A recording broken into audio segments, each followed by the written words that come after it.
안녕하십니까? 네, 안녕하십니까? 오늘은 어떤 소식입니까? 네, 핀란드와 스웨덴이 북대서양조약기구 나토 가입을 위한 공식 신청서를 제출했습니다. 나토 사무총장은 두 나라의 가입을 위해서 신속하게 움직이겠다고 밝혔습니다. 일본 원자력 규제 당국이 후쿠시마 원전수 방류 계획을 승인했습니다. 레바논 총선에서 무장정파 헤즈볼라가 이끄는 동맹이 과반석 확보에 실패했다는 소식 이어서 전해드리겠습니다. 네, 지구촌 오늘 첫 소식입니다. 자, 핀란드와 스웨덴 드디어 나토 가입 신청서를 제출했다고요? 네, 오랫동안 군사 중립국을 유지해왔던 핀란드와 스웨덴이 18일 북대서양조약기구 나토 가입 신청서를 나토 본부에 공동 제출했습니다. 이 두 나라의 나토 가입 신청서는 이날 나토 주재 핀란드 대사 그리고 스웨덴 대사에 의해서 전달됐습니다. 네, 자, 나토 지도부에서는 이 두 나라의 가입 신청서 제출에 어떤 반응이었습니까? 네, 두 나라의 결정을 계속해서 기다려왔던 나토 지도부는 역사적인 순간이라며 환영했습니다.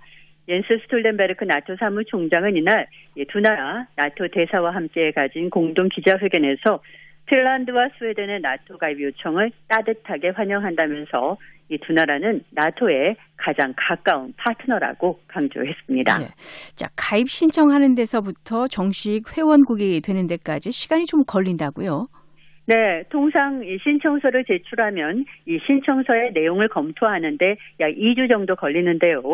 가입을 희망한 나라가 나토의 기준에 제대로 부합하는지 또 그동안 나토의 협력도는 얼마나 되는지 등을 검토합니다. 이 북유럽의 부국이자 군사 강국인 두 나라는 이미 어느 정도 검증됐기 때문에 빠르면 하루 만에도 처리할 수 있을 거라는 관측이 나오고 있습니다. 네, 그 다음에는 회원국의 비준이 필요한 거죠? 네, 그렇습니다. 30개 회원국의 비준이 필요한데 이 과정이 보통 8개월에서 12개월 정도 걸린다고 하는데요.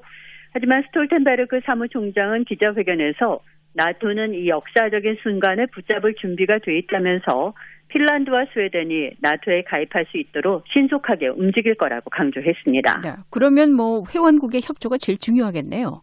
네, 맞습니다. 각 회원국이 자국의 비준 절차를 빨리 끝내야 이 두 나라의 가입 소요 기간도 짧아지는 건데요. 발트해 인접 국가인 에스토니아 같은 나라는 자국이 해야 할 부분을 빨리 하겠다면서 다른 회원국들의 신속한 비준을 촉구했습니다. 캐나다도 단 며칠 안에 비준 절차를 끝낼 걸로 예상한다고 말하고 있습니다. 네, 그런데 지금 터키가 반대 입장을 보이고 있죠? 네, 레제프 타입 에르도안 터키 대통령은 지난 16일 앙카라에서 가진 기자회견에서 이 두 나라가 나토 가입을 신청하면 승인하지 않겠다고 말했습니다. 에르도안 대통령은 지난주에도 두 나라의 나토 가입에 반대한다는 입장을 밝혔는데요. 며칠 만에 이를 거듭 확인한 겁니다. 네네. 자, 터키가 이렇게 반대하는 이유로 꼽고 있는 게 뭡니까? 네, 터키는 자국의 남동부 등지에서 이 쿠르드족의 분리 독립을 추구하고 있는 무장 세력 쿠르드 노동자당 PKK를 테러 집단으로 보고 있는데요. 하지만 이 두 나라는 PKK의 우호적인 입장입니다. 여기에다가 지난 2019년 이 터키가 쿠르드족 지역에 군사 작전을 단행하자 유럽연합 EU가 이 터키의 무기 금수 등의 제재에 나섰는데요. EU의 회원국인 이 두 나라도 이를 따르면서 갈등의 요인이 되고 있습니다. 예. 자, 계속해서 우크라이나 상황 보겠습니다. 자, 마리우폴 제철소. 여기서 어떤 새로운 소식이 나온 게 있습니까? 네, 러시아 국방부가 18일 마리우폴 아조스탈 제철소 지하 벙커 등에 있다가 투항한 우크라이나 병사가 지금까지 총 959명이라고 밝혔습니다. 이 가운데는 부상자 80명도 포함된다고 합니다. 아조스탈에서 빠져나온 우크라이나 병사들이 더 늘어난 것 같네요. 네, 맞습니다. 지난 16일 약 260명의 우크라이나 병사들이 빠져나온 데 이어서 약 700명의 병사가 더 나온 겁니다. 러시아 국방부는 지난 24시간 사이에 아조 연대 대원들을 포함해서 694명이 투항했다면서 이들 가운데 29명은 부상자라고 밝혔습니다. 그러면 이들은 앞으로 어떻게 되는 겁니까? 네, 현재 이들은 러시아군이 통제하고 있는 올레니우카 그리고 노보조우스크 등에 분산 수용돼 있는데요. 크렘린궁은 블라디미르 푸틴 대통령이 국제 기준에 따라 처리할 거라고 말했다고 전했습니다. 현재 우크라이나 정부는 러시아와 포로 교환을 희망하고 있는데요.